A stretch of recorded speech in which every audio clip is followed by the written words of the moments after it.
செய்து முடிப்பீர். நீர் முடித்து தீர்க்கும் மட்டும் கைவிட மாட்டீர்.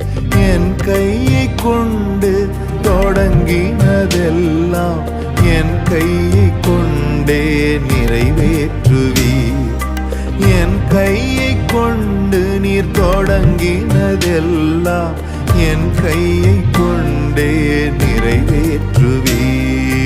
மறவாமல் நினைப்பவரே ஏசையா, நிறைவேற்றி முடிப்பவரே. மறவாமல் நினைப்பவரே ஏசையா, நிறைவேற்றி முடிப்பவரே. நீர் நம்ப பண்ணின உந்தன் வாக்குகளை நினைத்து நிறைவேற்றுவீர்.